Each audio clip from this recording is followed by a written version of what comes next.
record on this computer. Got it. Hi, welcome to Quantum Living Conversations. I'm Deirdre Catlin, and I'm joined today by Rick Uliano. And it's been a while. I think it's almost been a year since I've done my last podcast. And part of that reason was I'm trying to find what my voice is in the changing world and what I'd like to focus on and what's my lane. And right now it's August 18th, 2021, depending on when you're listening to this. And part of my background is a military background, having been to Afghanistan and so forth. And we have just come off of a very, I want this to be a frank conversation, but a really bundled exit from Afghanistan, where a lot of us have spent the majority of our career supporting the Middle East and Afghanistan. And so what was super surprising, I think, as the build up and Rick, let me know, we'll talk about a little bit of how you've seen this, but really from Friday to Sunday, there was that slow buildup of we're leaving. And then I think by Sunday, a really big sense of frustration and understanding of how quickly we're leaving, who we're leaving behind. And by Monday, there was this incredible wave that has kind of just overtaken the country, but also hit the vets, I think, in a way that was really surprising and shocking to me. And I know Rick and some of the folks we've talked about. And so the idea of this podcast is to really exemplify and show how we can have conversations around really difficult topics. The idea that I really liked and wrote about was pioneers don't have maps. They're the ones who blaze new trails for others to follow. And we can figure out what is possible by how we go about sharing our experiences and sharing what we've discovered. And it's really about making decisions, following that heart and mind, and making that highest choice. And that's some of that was taken from Shelley Young, but that really something that Rick did and started on his own really exemplifies this. And I just wanted to capture that. And we had a 30-minute conversation on Tuesday. And I'm like, man, what if we could really take what you started and what you were starting to do with your friends and those of us that you reached out to and talk about it on a wider level to really let the folks know that we're thinking of them. You're not alone. This is weird. It's unexpected. And, how do we reach out to the people and make sense of what's really going on? So on Monday, I received a text from Rick and it said, well, I'll let you talk about it. You sent it. Well, hi, Dee. First, I want to say thank you for the opportunity to, I guess, just to talk about this. I've been out of the military now for about 10 years. And in fact, July 31st was my 10-year anniversary, and it passed and I forgot all about it. Oh, well. And and I'm pretty much a quiet guy. I keep to myself. I have family and friends, but they're all fairly close. And it just happened to be on the West Coast. I'm from the East Coast, and that's where I live now, at least for a little while. And I'm out in California right now with my fiance. Her dad passed in December from Alzheimer's, and it was time to bring him home and bury him with his wife Sharon and their cat Sassy Girl. And right in the middle of all that, this debacle started. And obviously, probably like most vets, we watch the world news. I don't think we have much choice. It's kind of stuck in us because we always wanted to know when. Oh crap, where am I going this time? And how long am I going to be gone? And I saw that Cabal fell, and that was the day of the services for Jim. And I kind of like stuck that in the back of my brain. And then that night, Jen's brother was talking to me, and I go, haven't you been paying attention to what's going on? And he's a Navy vet, and he hadn't. And I don't know if I kind of blew up at him a little bit or what, because he got kind of quiet after that. And then the next day, which was Monday, unfortunately, I went to social media and started reading articles that some of my friends were posting. and obviously, former military folks too. And I really started getting upset. And as the day went on, I got more and more upset, and I couldn't figure out why I was having these very, very strong emotions. Like I said, I kind of keep to myself most of the time. And they were very, very odd, and I did not know how to handle them. I did not know how to react to them, and to let people know. And in fact, hopefully in a little while, Jen, my fiance, will join us. But there was a point where I looked at her and I go, I am having PTSD reactions and I don't have PTSD. What the hell's going on? And I was very, very frustrated. Later that afternoon, my son, who's also a vet, Air Force vet, sent me a text, said, Dad, please call me. I need to talk about Afghanistan. And I was like, oh, crap. How can I be strong for him when I can't even be strong for me? And Right. so I started talking to him. We FaceTimed, and in 3 minutes, I was bawling my eyes out. And I said, Rick, I got to go. I got to do this just like on the phone. I can't do it looking at you. And I hung up for a second, and I went to Jen. I go, how can I be his rock when I'm like crumbling myself here? And so I ended up calling him back, and a few minutes later, and we talked for about an hour or so, and we cried and we laughed and we and did a few things. And just some background, just like Deidre, I'm a former KC-135 tanker pilot, and I never got to Afghanistan. Dee got there and spent some time there. I was supposed to go, one of my last missions with the Washington Guard would have been over there. I was supposed to do a medevac mission. Oh yeah, it's a great one. And at the time I had was working on joining the Connecticut Guard to help with my dad with my mom, who had dementia. So I was looking to move back to Connecticut from Washington State. And the time got too tight and I wasn't able to do the medevac mission. So I was very disappointed about that. So anyways, that's years and years ago now. So I never got there. My son was a nuclear weapons troop. The closest he got was Turkey. He was an Incirlik during the coup. And that was pretty interesting. He told me how he had to wash his clothes in his tub, which was, it's like, dude, we all been there. Okay. Right. So Join the club. Welcome. Exactly. It's like you didn't have to watch a little dung beetle doing circles under your feet. Come on.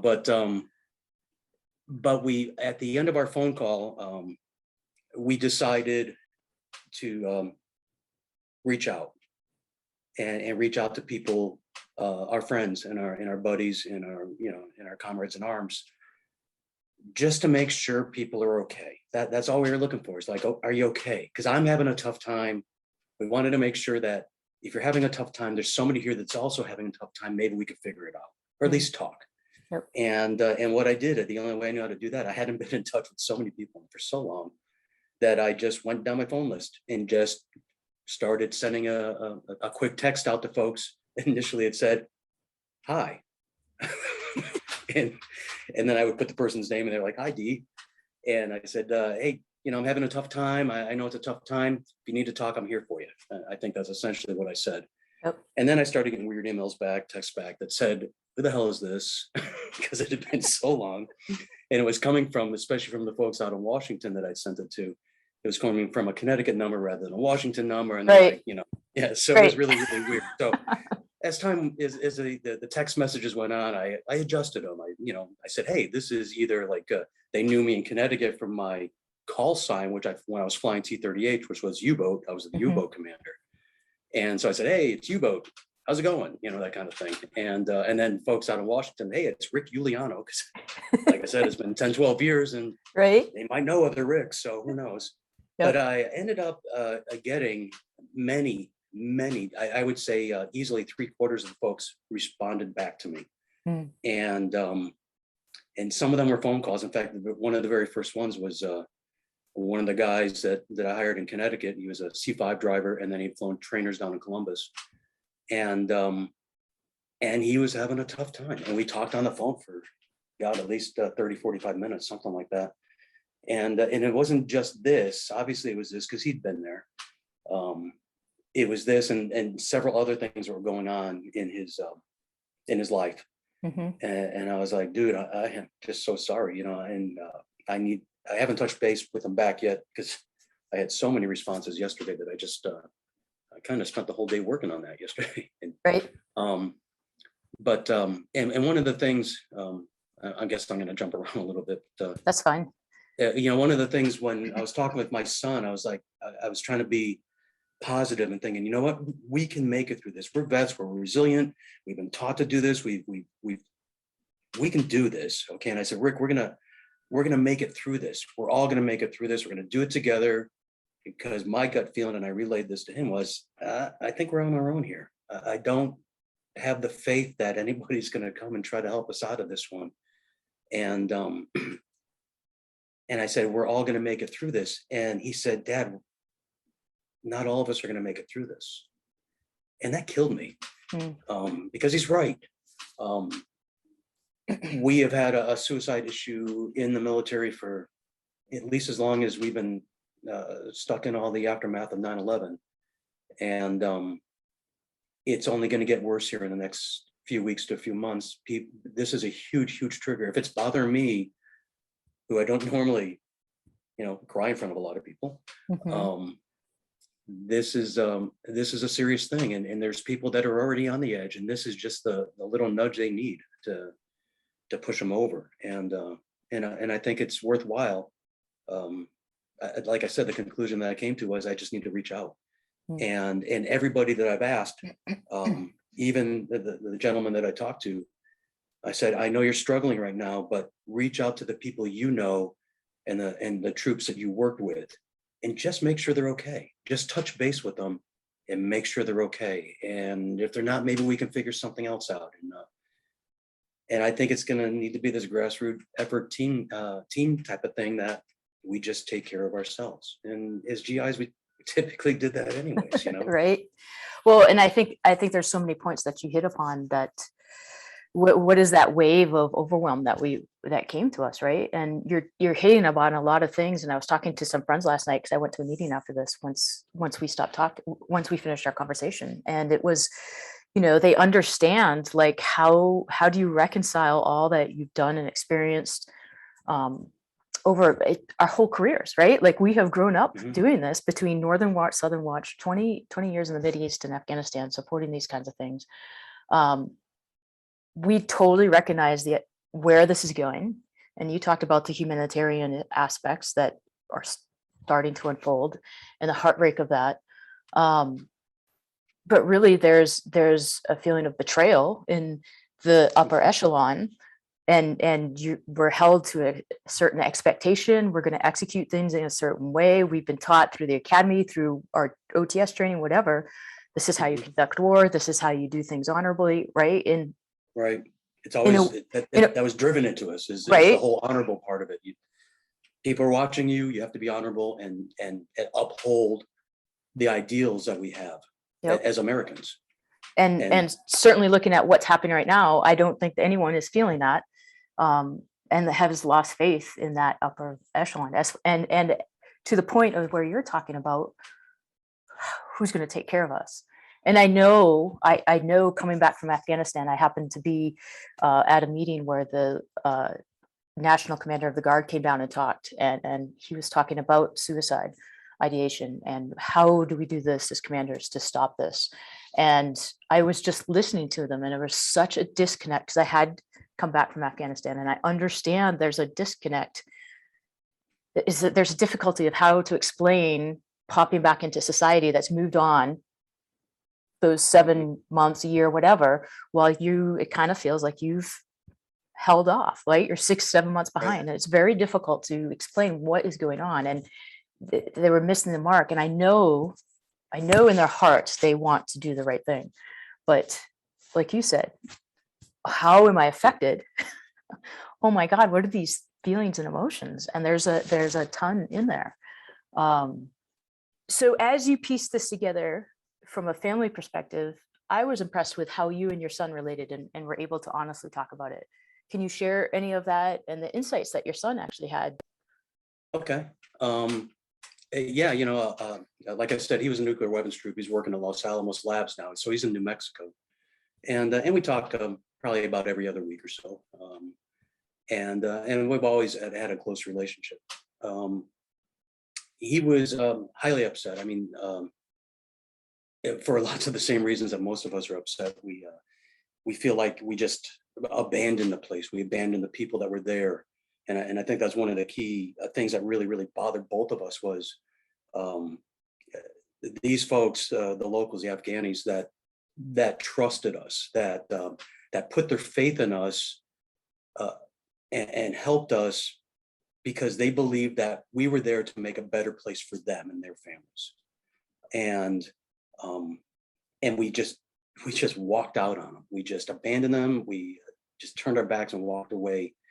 And now those folks are either not going to make it here, their families aren't going to make it here, and Taliban is not going to be nice to them.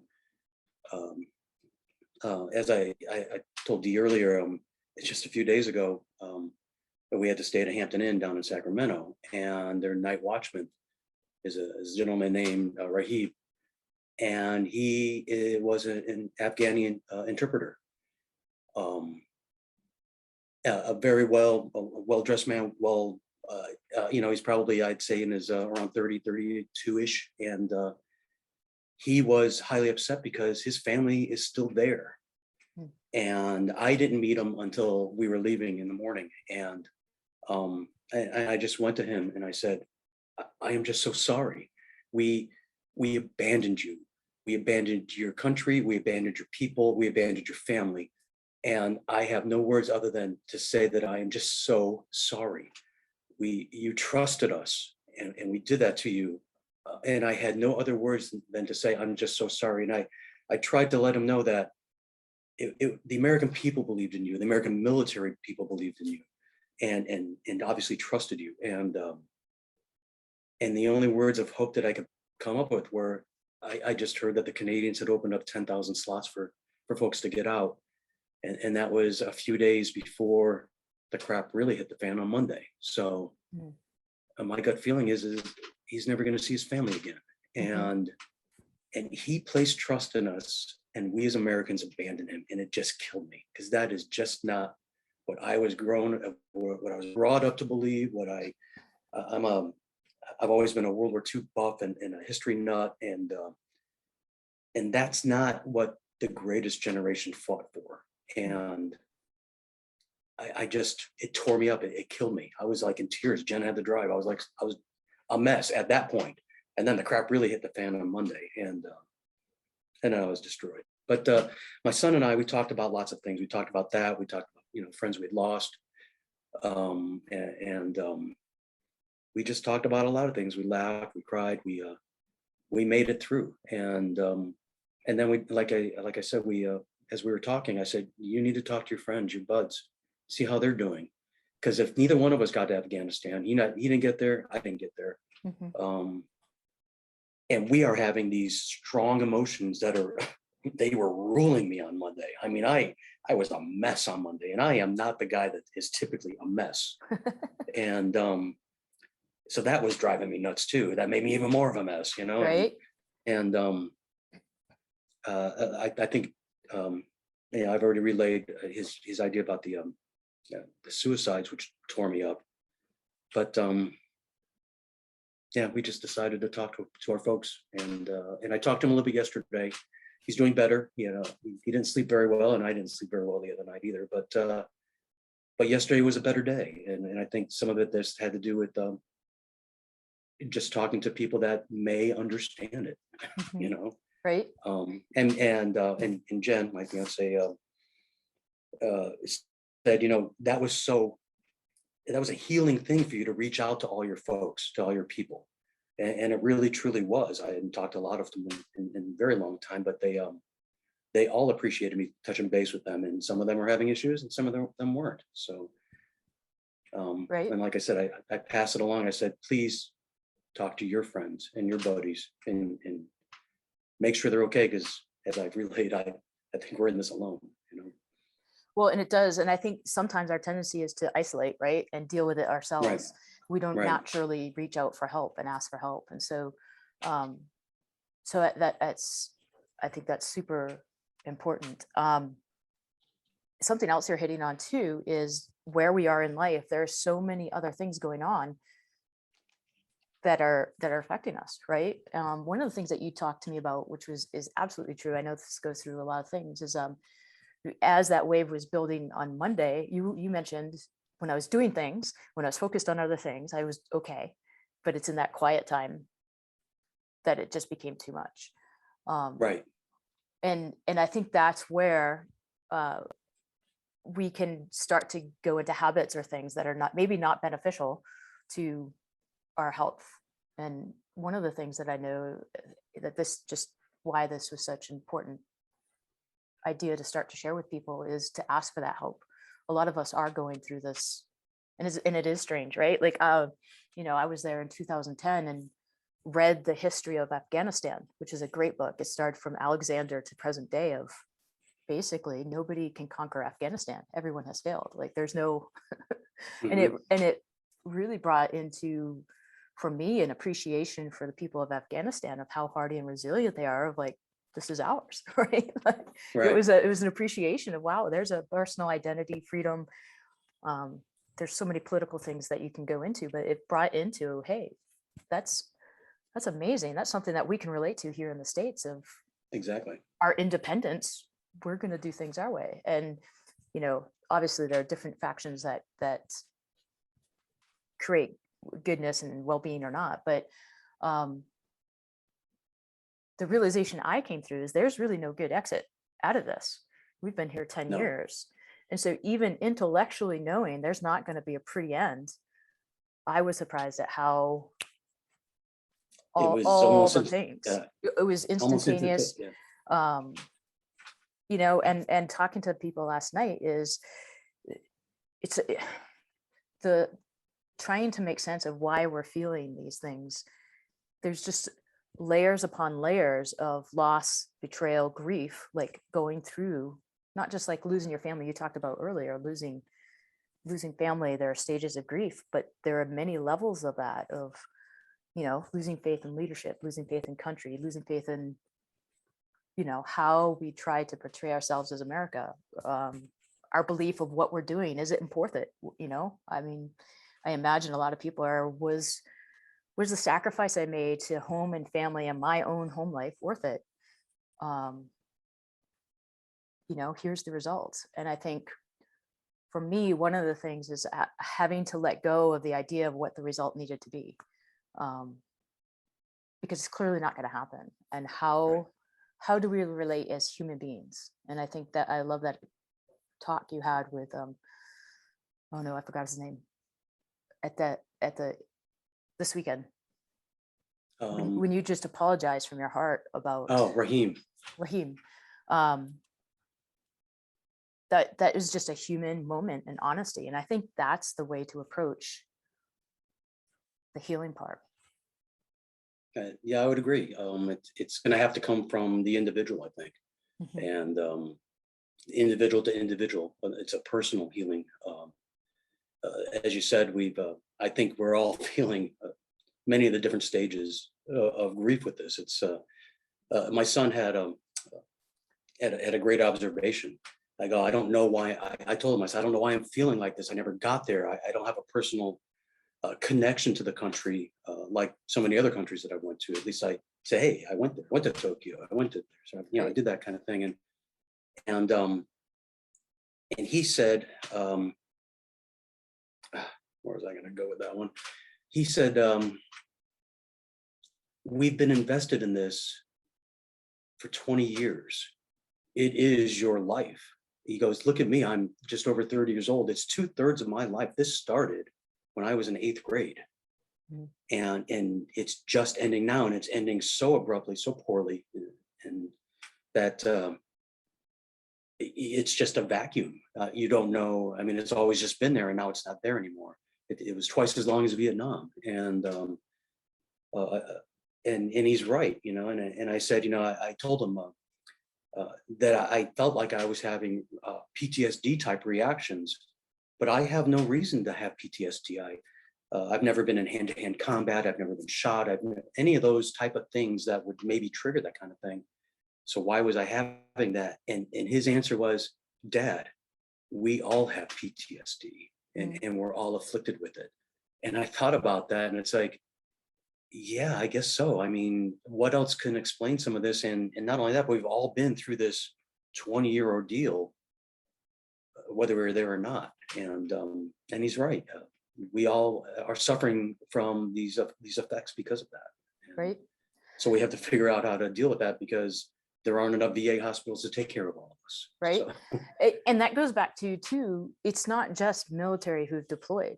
I mean, there are right, people who have supported this all the way back. And even when you think about the civilian sector, and we have a lot of contractors on base doing jobs to support us to get us out the door. I mean, there's a huge network of people that are affected by this. And I imagine too, the civilians in our country as well. hmm And I like to look for opportunities and things. And I hope one of the positives of this is, as military members, we get to lead a little bit on how to unravel this in a positive way of how do you do healing, because it hasn't been working, right? Like the right, suicide rate, nothing's changed.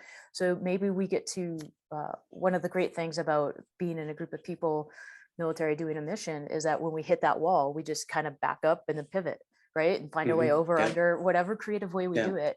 And adapt and and I overcome. Yeah. I hope we apply that in this situation of like, okay, how do we, let's look inward, and and that maybe that will help change some of the ways that we address it. And I hope too it starts that honest dialogue that we have of what is being in the military, what is our mission as a country, like what is leadership. um, like I said, I had to have an honest conversation to myself of when I showed up. It was in Afghanistan. It was like, okay, we're here to help the people, right? Like we're here to, women get to do things that they're not, Right. they weren't, girls get to grow up. Like, and I read about a school where girls were getting to go to school and it's the first time. And then, a month later, I read that there was an acid attack by a group because they didn't want the girls to go to school. And I'm looking, scouring the news in the US of where's the outrage? Where's the, and I just had to have that honest conversation. And maybe that's not why we're here. Like, maybe that's not the focus. Like, Right. it's disheartening, right? Like It is. It's very disheartening it because is that's a, what we're, as Americans, that we want to help the people. We know that America has a great life, okay, and we've been blessed to be here, and we really want to share that.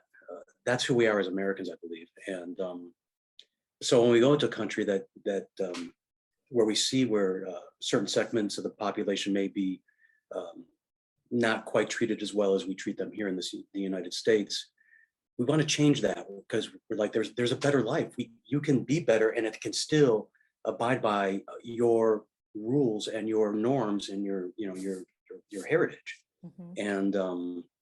And I think the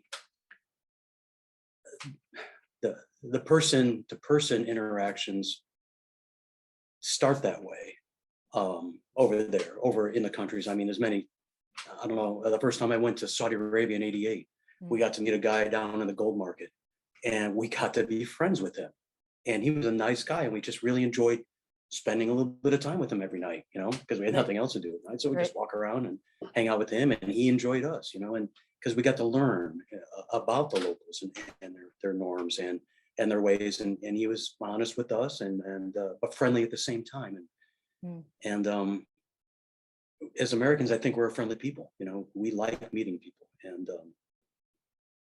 so the whole thing is just so disheartening, because um, we all know, and America probably doesn't want to admit this, but they're in for a world of hurt right now, Mm. and their women and their children are not going to have the same freedoms that they may have had for the past, hopefully 10 or 20 years. That Mhm. hopefully we helped enforce of some sort. But it's not going to be that way, and that's one of the sad things is we tried and we failed there. So, Mm. but When you had a conversation, you reached out to Jonesy, and he had some good points when you were breaking down what's going on, why we were acting this way. Can you share any of that? mhm. Sure. Jones is one of the folks that we worked with up in Washington, another tanker pilot, and Mark always has a good, honest down home way of looking at stuff. And he's a good old boy from Mississippi, okay, and he's always got a big smile and a laugh for you. But when it's time to get serious, his accent goes away, and Is that weird? and it's time to get serious. So that was always fun. But Mark, I said I don't understand what's going on. I said I look at this stuff and I said, Mark, I'm crying. When have you ever seen me cry? And he goes, dude, you're going through what the Vietnam guys went through in 75, and that one picture, and that still just says it today, is that helicopter on top of the embassy and the line of people trying to get out of there on that little tiny Huey. Mm. And we just did the same exact thing again. A Chinook sitting on top of that building, trying to haul people away and try to rescue them. And no matter what any of the politicians say, this is a nasty, ugly thing, and it is just like Vietnam. And unfortunately, you've just woken up a whole bunch of veterans that were just trying to go through their lives, and they are very upset right now. They are very. It was obvious. I know Dee got this, and everybody I have talked to so far has gotten this. We got the letter, okay, from the VA, and it was funny because when I came in the other day, Jen's brother he goes, oh, I got this letter, and he starts reading it, and I lost it, and I just said, I got to get some out of the car. And I was out there for like 15 minutes, just sitting in the car because I lost it again. And and many people had the reaction that D had, which is, oh yeah, F you, VA, I'm done with you, okay. And I probably would have done the same exact thing because the first line was, you're not alone. It's like, oh yeah, right here, buddy. And but when Frank, he read part of the letter, and I'm like, okay, I'll take a look at it. And I did. I opened it up, and I read most of it, broke down a couple of times reading it because it was a bad day. Monday was just a freaking bad day for me. And I read it, and there was actually some good information in there. There's actually lots of good contacts in there. And I encourage everyone, if you deleted it, go back to your file and find it again. Because if you are having issues, maybe there's something in there that can help you, okay? And maybe there's the right phone number to call or the right website that will give you that glimmer of hope, like, okay, I got to make it to bedtime tonight. That's all I got to do, okay? Got to get up in the morning. And maybe that's all you need to get you there. Yep. I worry that this whole debacle is going to turn into a monstrous trigger for so many folks that are having issues, even prior to this.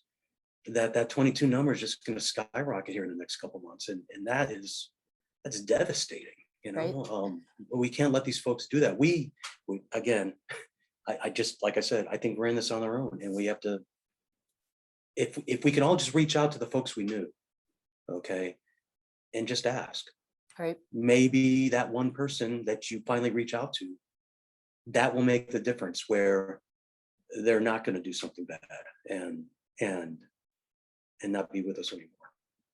Well, and you bring up a really good point, is because a couple years after Afghanistan, I hit my lowest point, and it was just a conglomeration of everything piled in. And my internal dialogue is, I'm not making a difference. There is no point there, right? Just that dark place, and that whole internalization and isolation is not the way to deal with it. No.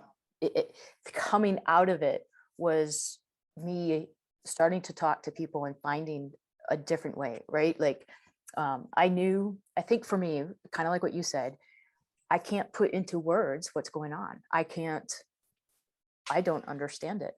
And part of the problem was going on with the unit out there. And it was like, who do I trust? Where do I go? And I do know, in hindsight, I had many, many friends to turn to and many people, but while you're in it, there's this, I'm alone. And I just want to talk to people, if you're in that space, that's a lie.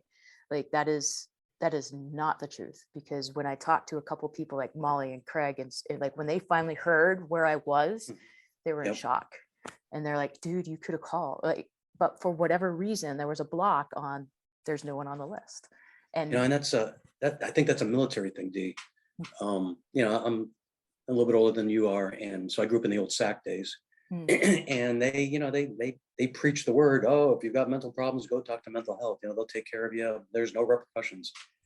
And whatever they said, everybody's like, I'm fine. Right. Because that you just knew deep down that if you admitted that you had a problem, you were having an issue with something, you're pretty much done at that point. And Right. there's a good chance that especially as pilots, what do we like to do? We just like to fly. Okay, Right. that's all we want to do. That's why we came in. Okay, And that was one and of the great fears, is you're going to take away the one thing you that's given me hope and purpose right, and joy. Right. right, Like, and if anything, that when you're having those issues and you go and fly and you can stick them in the back of your brain, because pilots are really good about compartmentalizing right. things, and then you get down, you're like, okay, I feel better now. You just had that was great. I feel good. My adrenaline's flowing. I had a great flight. We had a good time, and Yep. and if you're gonna take that away from me, guess what? I'm not telling you shit. Right. I'm not. Right. And you suck it up, and that's actually what happened the other day on Monday. When I was having all those issues, I was just going to Jen, and Jen is my rock. And it's like, what can I don't know what to do. What's going on? I was just so confused and upset. And then my son texted me, and I looked at that. I was like, how can I call him? I can't call him. I can't figure out what I'm doing. And at a certain point, she just looked at me and she goes, get your phone, go out to the car. You and I are going to go out to, there's other folks in the house. So go out to the car and call your son and let's talk. And I'll be there, but you guys just talk. And that was a hurdle for me, just to make the phone call. Cause it's like, I don't want to, I don't want to let anybody know what's going on. I don't think I can help anybody because I can't figure out what I'm doing either. And I did, and it has made the difference. That's Awesome. why I'm here with you right now. Right. So please, folks, if you're listening to this, take the chance, and just talk to anyone about it, and if I hadn't admitted it to Jen, I would probably be still a freaking basket case right now. And That's so cool. I think Dean knows me enough to say, Rick's not really much of a basket case. And if he had seen me Monday, I was like, emotions are just like going all over the place, laughing, crying, this and that. I was like, oh my God, give me a pill or something to put me to bed. I can't do this all day long. So, well, and that's the thing, is like listening to your voice, because it's this calm voice is reason. And I've known you since you were in my first squadron. So my first lieutenant days as a pilot, you're great at stewarding and teaching. And, it was like when we're all in whatever phase we think we are, it's like, well, D, it's like, and it was like, some wisdom is going to come out and it's going to be okay. I didn't screw up that bad. So you are that carried on into the guard too, of pulling me aside and teaching me the switching from active duty to guard. Yeah, that's a challenge at times. Right. So it's a mental mindset. Yeah. So it is very hard to admit. I have no clue. Like you are that grown up Yoda that my son is going to love that one. Right. So, well, you clearly passed it on to him. He has some amazing insights. I do want to go back to the VA because I don't know what that is, because it was my birthday on Monday. So it was like this roller coastery. I celebrated a couple days. And so this really weird place of like, okay, tune in, don't tune in. Right. Like, but when that showed up on my email, that was that first thing of, oh, you can take this and put it where the sun shines, right? Like, and that was my first reaction. And I was really surprised about that, because I have been working in the VA. In my other job now, I do work with helping with emotions and traumas and stuff. And so I was really, really surprised that was my first reaction, because as I started to open it and read that first line, it felt like the little Notre Dame leprechaun fighting, right? Just came out of my heart of like, screw you, right? Like, like, okay. And so it did take, talking to you later on Tuesday, and then just my voice of reason, like there are a lot of really great people who care a ton. I've listened to so many neurologists, psychologists, nurses out there, like, who truly, truly want to help. And like us, in a lot of ways, are limited by green tape, or red tape, Right. and Exactly. regulations and the way it's set up. So I did take it out of my trash and move it into my inbox and reread it with a different point of view. And it was interesting to notice, even in working in the system and working to help people, that was my first reaction. I was surprised myself about it. And I would venture to guess that at least 90% of the vets did the same exact thing. Yep. Because we all have our opinions of the VA system, and some people, have done very well with it, and it's helped them quite a bit, and for that, that's fantastic. And for other people, they are fighting the red tape, and I don't have personal experience, but I know personal experiences of people that takes years and years and years, but once it's done, once you get through, you fight your way through that tape, the level of care that's there is just as you said. There are people that really do care and take their job seriously and want to be there for the right reasons. Yep. And that's what we need. That's what those guys need, Right. And that's where we need to kind of, if we can, take that step back and use our logic over our heart, right? Like those emotions. Right. It's not necessarily our heart, it's our emotions. Because as I was going down the list, you're right, there are a lot of good resources there. And I know, just when you look at it, like the Red Cross, I think they had a conference call or something. Am I cutting out on my mic, or is that? No, I can hear you just fine. I know from personal experience, I lost my dad while I was in Afghanistan, and the program they have to get you home is phenomenal. Like Yes. I went from notification to in my childhood house, like within 18 hours. Like That's amazing. That's amazing, right? Bawling the whole way. So I don't remember how I got there, but so that's an incredible program that Sure. the Red Cross puts together. So if that's the quality of programs they're putting together for vets, I would recommend that.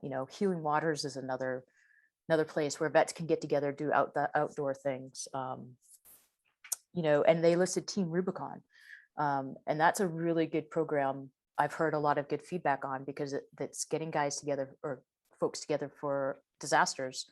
So they're putting their skills together to help people within the country and stuff. And so I've heard a lot of good feedback on that. And I'm not familiar with that, but that sounds fantastic. That's what we do. That's what GIs do. Is you there's a problem, you fix it. Yeah, it's a whole adapt and overcome kind of thing you mentioned earlier.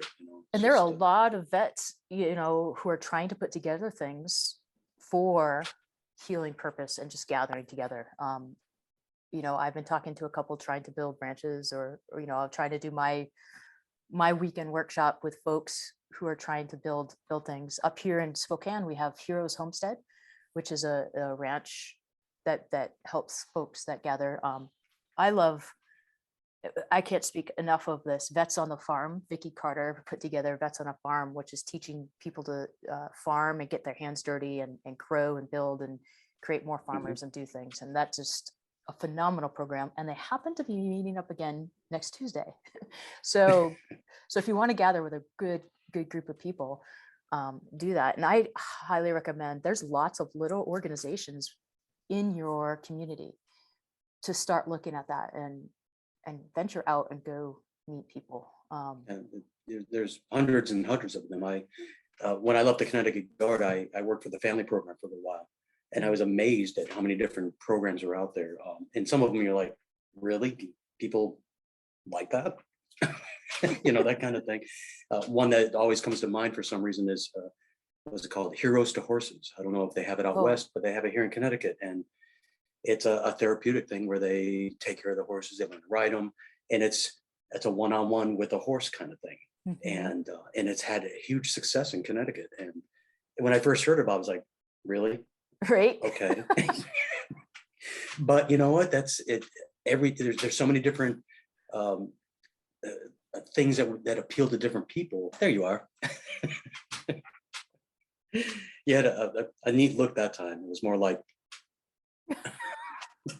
Nice. Can you hear me now? Yes, I can. Oh, I'm going to get good at this editing thing. Excellent. I'm glad I paid more for the high-speed internet in the country. That's There you go. 20 bucks a month is working out. So I stopped you at, the last thing I heard from you was there's so many programs out there to help different Right, people that appeal to different people. Exactly. I just said there's so many different little programs out there that even though you might not think it's something that would appeal to somebody and be a therapeutic for them, they're out there, and they appeal to everybody. And so if you're having issues, look around. There might be something that you might be interested in. I know there's lots of outdoor programs, hunting and fishing programs, and forestry programs, and gardening programs, and all that kind of stuff. And it's all therapeutic. Exercising is what it is, and Right. some things work for some folks and some things work for other folks. Right.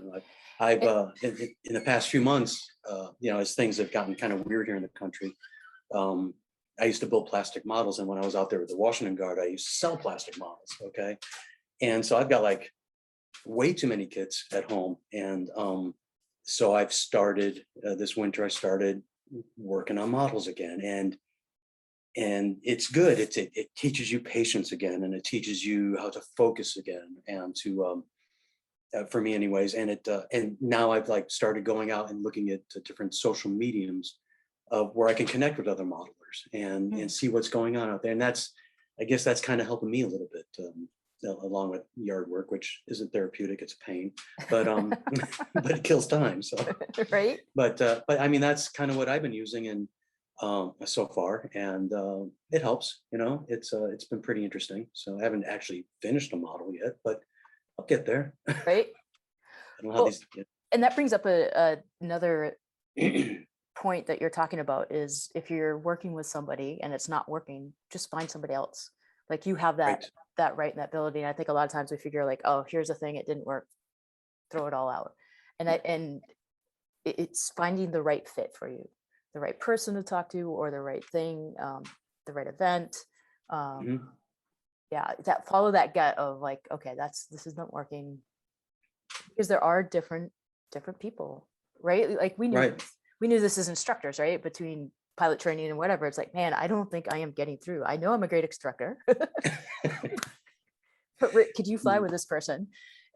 And maybe you have a different way of saying it, or a different way of putting people at ease, or whatever it is that just, okay, cool. Yeah, and personalities obviously are different, but there's always different techniques too. And if you remember down at Pitt, one of the things they told you was, the whole give back kind of thing, and that's how you learn how to be an instructor. And he would fly it, and then they give it to you, and you're like, and you do the same exact thing, and then he give you some critiques on it. But then as you got a little bit better at that, they're like, okay, find another way to tell me that. Because I just did it 3 times the way I've been doing it, and it's not the right way. I'm a student now. How can you relate to that person? And that's part of it, is people learn at different ways and different levels. And if it's not working one way, you got to find the backdoor way to figure out how to tell that person or help that person relate to whatever you're trying to help them with. And, and again, one of those skills we learned down in Randolph, So, and I use that with lots of things today, like everything. Like I'll say something to somebody once and they don't get it. Say it again, don't get it, and I'll turn it all around and like, oh, okay. And I just sit there and smile sometimes to myself, like, that's what I learned at Pitt. All right. That's so cool. So I don't know if Jen is available, or because you had, something wake you guys up, but right. One of the things I did notice in feedback I do hear is, the veteran or the member has gone through something, but there's no training or no skill development for the people back home. So a lot of times they're at a loss. Kind of like what you were saying. I don't know how to be helpful or hear. But what I did like with Jen was, hey, I'll just sit here with you and I'll hold you accountable to doing this. You need to talk to your son, but I will be here if you need me. What other pointers could you give about spouses and or for spouses and families? It seems like there's just tons and tons of resources for the members, but you don't see the same type of network out there for the spousal units. And and that's difficult. And she said that, and actually, her first husband was military, so she understands the military life. She was with him for quite a while, and so she understands that, but at the same time, she doesn't understand it because she's not a member. Okay, and we kind of talked about it a little bit, and we don't really know of any spousal units unless, or spousal support type organizations, unless you're on a base, on an active duty base. And at the very least, you have the spouse club, okay, and you have the informal network that always formed within the spouses, and and that's always very strong. And if you remember back in the days, they always took care of each other. And a funny story was, God, back in '96, we went to ESCON, and we were over there, and In Steve Saudi Bacon, Arabia. in Saudi Arabia, thank you, and in Riyadh, and they bombed Khobar Towers. It was a few weeks before we were supposed to come home, and I was in a command billet, which means I had a phone, okay, and I just happened to have a day off. It was like my first day off in who knows how many weeks, and you know how that works. And so I was like sleeping in my little pit somewhere in the house, and because it was a house, it was like a 3-bedroom house that we were in, and I hear this phone ringing, and I was like, "What is that noise?" You know, because I haven't heard a phone ringing except for the office. And so I go out and get it. I'm like, "Hello," and it was my wife. And I was like, "I don't even know this number. How did you get this number? What's going on?" You know? And she goes, "Are you okay?" I'm like, "I was sleeping. Why'd you wake me up?" And she goes, "What about the towers? What about the towers?" I'm like, "What are you talking about?" And then she told me that they had bombed Khobar Towers that morning, and I hadn't heard it. Okay, and so when I was done talking with her, and I went on the TV and figured out what was going on. We were in Tricon Delta, and you know, it's the end of the world. So I went up on the roof like a good GI with my water balloons just in case. And but what had happened was she was back east visiting family, and it happened. And she didn't know how to get a hold of anybody because she was outside of the spousal network. And so she called the squadron commander's wife, which was Brian Kelly at the time. And she's like, "Oh my God, I don't know." And somehow, I don't know if they contacted command post or whatever, they went through numerous channels, and somehow they found the phone number to my billet. And she called me, and I was like, "Oh my God." And that's just an example of the network that the spouses have on the bases. And as you, there is a looser organization in the Guard, and I would imagine in the reserves, and it's really because everybody's kind of much more spread out. You know, you could live 100 miles away and still be part of the Guard unit. You know, Right. And so I think that's a, you know, not a failing so much, but a weak point of helping, and maybe there's just something can be done with that. I don't know, you know, but they don't really have a whole lot, and I think that's what Jen was alluding to yesterday. She goes, "I can't really think of anything of an organization that helps just the spouses help deal with them, and what she was really looking for is how can I be a better, how can I help my veteran or my GI through this incredibly tough time? Because and one of the things we discussed was that cool letter we got from the VA. If they sent it out so quickly on Monday, that means their phones are getting blown up right now. Okay, they are seeing a national mental health problem with veterans because of just what has been happening in the past couple of weeks, and it came to a head on Monday. And again, I just come back to the point of I think it's in our laps, unfortunately. And well, and I think you're right, and you know, it kind of goes down to sometimes when you get all the command and all the things, it's like, let me just do it.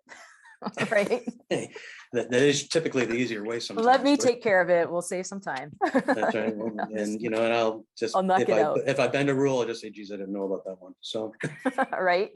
Yeah. So there's a couple points I do want to hit out, because I do think there is a lot of support for people, and we don't see it. We're not very good as veterans at receiving that help and support. And you know, so changing our perspective on the VA and what they put out there. But I have met through my networking and my talking to people is there's a lot of civilian doctors, practitioners of maybe acupuncture or chiropractor, things that actually help your body and help you who want to help and do what they can. And one of the places that was just amazing was is quilters. I don't know if you've heard of this program, but they award quilts to veterans. Okay. And one of the great stories is of there was a gal who was awarded a quilt and she decided that she was going to end her life. And so she closed up everything in a room, made everything dark. The pills were sitting right there, got it ready. And there was just enough light coming through the window and it shined on the quilt. And so she's like, okay, I'll probably get cold or uncomfortable. She wrapped herself in the quilt and she says it felt like 100 arms around her hugging her, like just something made with love and thought and heart made her come out of that place, and she didn't take the pills. And that like always brings the chills. And we're not good at touchy It does. feely, but that to me, I just really want to reiterate to people, you're not alone. You are loved. Part of the reason we feel so strongly about these things is because we love people, we love family, we love and want to see people in a better space. And that's part of why we do what we do. And it comes from that place of love. And when that starts to get chipped away at for whatever reasons, for especially things out of our control, we react. And how do you react, right? And so just it comes down to that human connection. And that's where I want to put on hashtag and probably be a nerd and call it reach out, but RCH, capital RCH out, because that's our tanker call sign when we deploy, right? And if it's a force extender, and really just try to extend that heart and support to all our veterans, and just spread that and check up on our friends. And be willing to receive other people reaching out to you to help. We just had was it Klickner golf tournament? And, normally I don't participate in those things. And a couple of years ago, I was given an opportunity to play. And it was really just amazing to see a community come together to do something fun, exercise. They made it a banquet, they made it all these things. And just to see all the people involved wanting to give back to the veteran, like I was touched because, I was like, wow, this is really cool to be able to receive that. Thank you.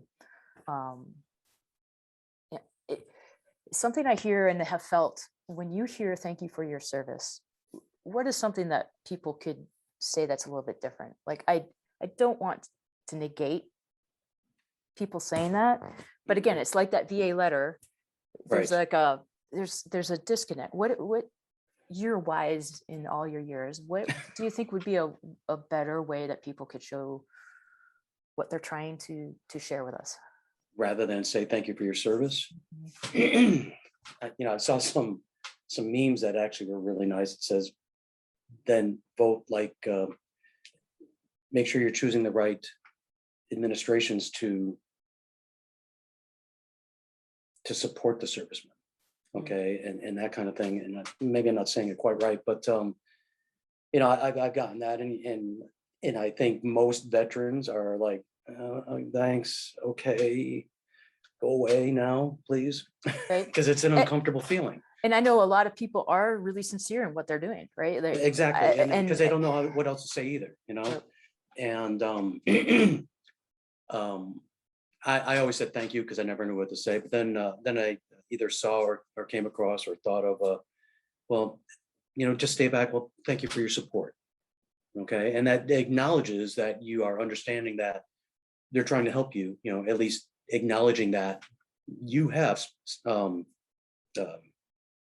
given, and you have maybe even suffered for them, and acknowledge that, thank you for your support, because that's a big deal for any GI. If you don't have the support from home, whether it's while you're home or whether it's while you're overseas. It's a lonely time. Okay. And I've been there. I was having issues in my marriage, and I remember being deployed and just being alone in my room and just thinking, am I going to make it through this deployment? Okay. I miss my family. I miss my kids. I miss all of that stuff. And I still got a few more months to go. How am I going to make it through this? Right. Yep. So just to know that there are people out there that really truly do support you. And yeah, and they might not do it in any actions, but just that they acknowledge that they understand you have given for them. You have that that you have given for them, and that they acknowledge it. And I think that that's just nice. And you said something a little bit earlier about just sitting and listening. And years ago, when I was going through issues with my first marriage, I read a bunch of books and about communication. And one of the things I found is that, and it's true, it's absolutely true, is when and it was, I think the book was something like How Women and Men Communicate, kind of deal, and women like to talk. And please don't, it's just not a sexist thing. Okay. This Nope, is I just get what you. I picked up from No, the book, you're okay. yep. Okay. And this has to do with how we were brought up for generations. Okay. Typically the woman stayed home and did all the housework and took care of the kids and did the laundry and made the meals and all that. But while she did that, she either had other female family members with her doing the same thing, whether it be her mom or her mother-in-law, because families tended to live together years ago. Or even the neighbor while you're out hanging the laundry, kind of deal, talking back and forth. And so they always had that talk going back and forth. And as time went on and we started getting the dual income families, and they would go to work. Well, you can't really talk all day at work. Some people do, and we kind of look down upon them because that means I got to do their work now. But but they didn't get a chance to talk. So when they got home, they want to talk. Okay, but the other side of that is guys do work. Okay, and yeah, they talk at work and all that. But when they came home, they wanted to decompress. And you'd always see the old cartoons and whatever, or the pipe and the slippers and the newspaper, and when's dinner gonna be ready? Go get me a beer, kind of thing. And Right. And that was their decompression time. So they didn't talk to their wife, but the wife didn't need to be talked to because she was talking to women all day long. So she was cool with that. Well, that all changed. And now the women wanted to talk, and the guy's like, I just want to go in the cave. Let me go to the man cave, please. I need an hour. Give me 45 minutes, okay? And so there was that friction there all the time. And not only that, but when your wife talks to you as a male, as a guy, she is telling you either situations or problems, okay? And what does a guy want to do? Solve you give it. him a problem, he's going to fix it. Yep. Okay. So immediately he's like, well, what you need to do is this. Okay. And it took me a long time to figure this out and to practice it. Is they just want you to listen. Okay. And you brought that up earlier, what Jen did when I had my issues, with not wanting to talk to my son because I was all messed up. And she said, I'll just be there. Okay. And I'll just be there and I'll listen. And she did. And, obviously I brought her into the conversation once or twice, just like I did with you yesterday. Mm-hmm. And she did really, really well with that, which was good because, here's a section that women like to talk, but but she did really, really good. And she listened, and that made a deal. So if please folks, if you are contacting somebody and they want to talk, just listen. Okay. Throw out an anecdote of, I know what you mean. I remember back in, that's happened to me, because it's a connection at that point. And maybe that will help. I'm not an expert. I used to fly jets. That's what I did. Okay. And like I told you, I went to the family program. I was not cut out for the family program, but I learned a lot, Right. and not that I wasn't cut out. It's just I'd never been trained for the family program. Mm-hmm. In fact, I was the yellow ribbon representative, and I'm sure you've gone through yellow ribbon events and that kind of thing. And I remember, I think we were going to Turkey or Guam or something. They tried to do that with us in Washington. And I remember like, what the hell is this crap? Right. I deploy all the freaking time. I know how to get out of town. My will's in order. I got my bills are all set. I got this done. I've checked all my boxes. I'm ready to go. I'm only going for 3 weeks. Mhm. That's a drop in the bucket, man. Right. Okay. And, but that's what the Yellow Ribbon program is about, is getting people ready to go out the door and then catch them when they come home and try to help them get back into society. Because I worked a lot of Army events too, with my Army colleagues, and they have it a lot rougher. They would go for a lot longer than we would, Mm. that kind of thing. So, so that was always interesting. But that, just stuff I picked up is just listen. That's all they really want you to do. Cool. Well, it feels like it's probably time to start wrapping it up. I don't want to be too Okay. long so people don't listen, but if I could just, for all our friends and all the people through generations, we did touch about the Vietnam. This 20 years has hit 3 generations of people in just our experience. But I think also it's probably hitting more of that Vietnam stage too of folks. And so don't be afraid to reach out to them as well and include them in, and some of their wisdom also. I mean, they have a lot of wisdom of how to look at things through the years and make it this far. Yes. For me, it's like reach out also to the civilians that supported us. I'm thinking of the secretaries back home and the contractors, if you still are in touch with them, because were an integral part of keeping us on the road and alive and supported. I'm also thinking too, like some of the reporters are embedded reporters, right? Like Sebastian Younger has a great book, Mhm. Lara Logan, like all the people who have been a really part of it. And so there's just a lot more also than just veterans. So if you find yourself in this place of like, I don't know what to do, use some of those resources too. Some of them may be veteran only and you're out, but do reach out, and maybe like you said, it's an informal network of people who understand and have been there and part of this machine that can help support you. Do you have any last words of wisdom? any appeal or anything? I got to find first words first, but well, no, this is no, I just thank you for the opportunity.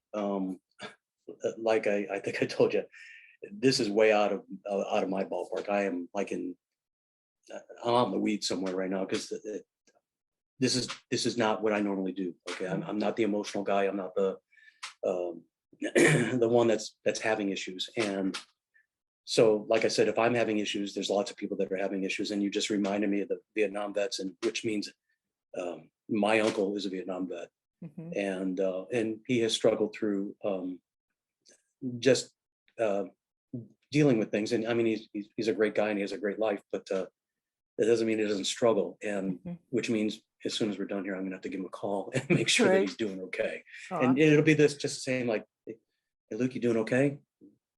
I mean, because he lived through this once already. Now he has to live through it again. And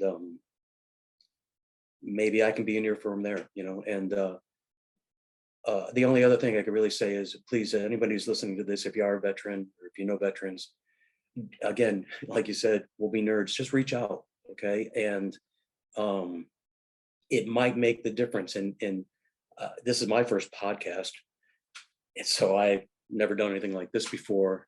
But it's important, and I think if just one person, you always hear that, but if just one person, and I use this with the yellow ribbon type things too. It's like, what, most of these guys have deployed, they understand all this stuff, they're gonna be cool. But if there's just one person that's having an issue, and we can get them to the right contact to help them with that issue, then we have achieved something. And that's really all that matters. And remember, we were all in this together from the beginning. We're just going to be all in it together, probably to the end. So let's take care of each other. That's what we always did to begin with. So let's just keep doing it. That's really excellent. And the things that I took away from you was just that raw honesty from who we meet. Like if we do meet more Rahims or more people affected by this, like, Yeah, that was kind of my opening shot on this whole thing. When I started talking to Rahim that morning, I lost it. I just started breaking down. I'm like, holy, and then I got in the car with Jen. I'm like, what the hell was that all about? Where Right. did that come from? Well, And she goes, because, you did fine. I'm like, yeah, but that wasn't even planned. I just wanted to say hi. right. But I think you're touching on that's the opportunity to do something different than I think Right. it's historically how we've done things. And it's that human connection that really is going to make that difference both ways. Yeah. And it, yeah. And I'm don't be speechless. afraid of it. Okay. Don't be Yep. afraid of it. It's and if you need, let it out. I mean, like I said, I was a basket case crying all over the place, laughing and crying. Just I was like, oh my God, this is, Right. give me some lithium and let me go to bed, please. Okay, just because this is just ridiculous. So, but reaching out helped me. It really did. Jen said it was incredibly cathartic for me. So Nice.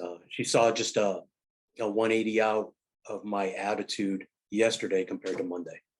Okay, That's and so yesterday cool. being Tuesday. So, and so I'm like, okay. And that's why, when we ended up talking with you, it's like, okay, I'll do a podcast. Right. And that's where, I am naive enough to tag and put whomever out there, Mhm. like I'll be naive and tag everybody in the world. But Yeah, and I imagine that sometime in the future there probably is a need for a forum or something bigger of just real people getting together. It doesn't have to be bigwigs, or it doesn't have to be important people, just right. real Just us. people Yeah. talking, right? Yeah, um and not that anyone else doesn't have value, but it is the ground-based roots effort that I think you're talking about. And so exactly.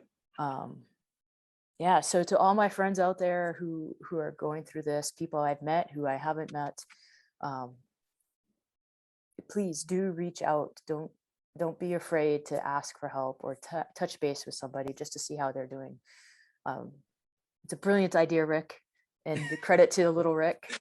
Well, thank you. And he's dying to see this podcast. So Awesome. And I am impressed with his, how old is he? In his 20s?